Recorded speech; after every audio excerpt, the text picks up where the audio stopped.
ਹਾਂਜੀ, ਅੱਜ ਅਸੀਂ ਦਿਖਾ ਰਹੇ ਹਾਂ 2 ਫਿਲਮਾਂ ਦੇ ਸੀਨ। ਇਹ ਤੁਸੀਂ ਦੱਸਣਾ ਵੀ ਕਿਹੜੀਆਂ-ਕਿਹੜੀਆਂ ਫਿਲਮਾਂ ਦੇ ਸੀਨ ਹੈ ਅਤੇ ਗਾਣਾ ਜਿਹੜਾ ਅਸੀਂ ਲਾਵਾਂਗੇ ਉਹ ਅਸੀਂ ਦੱਸਾਂਗੇ। ਅਤੇ ਹੁਣ ਤੁਸੀਂ ਦੇਖੋ ਕਿਹੜੀਆਂ-ਕਿਹੜੀਆਂ ਫਿਲਮਾਂ ਦੇ ਸੀਨ ਹੈ।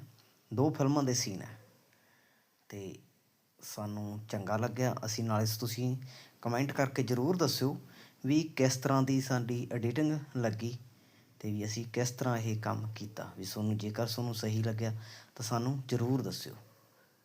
ਠੀਕ ਹੈ ਜੀ, ਲਓ ਫਿਰ ਹੁਣ ਤੁਸੀਂ ਦੇਖੋ 2 ਫਿਲਮਾਂ ਦੇ ਸੀਨ ਅਤੇ ਇਹ ਤੋਂ ਬਾਅਦ ਦੇ ਵਿੱਚ ਚੱਲੂਗਾ ਇੱਕ ਵਧੀਆ ਜਿਹਾ ਮਿਊਜ਼ਿਕ ਗਾਣਾ। ਸਾਰਾ ਦੇਖ ਕੇ ਤੁਸੀਂ ਜ਼ਰੂਰ ਦੱਸਣਾ ਵੀ ਇਹ ਕਿਸ ਤਰ੍ਹਾਂ ਲੱਗਿਆ।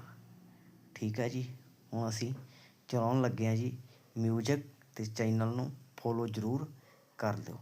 ਅੱਛਾ ਜੀ।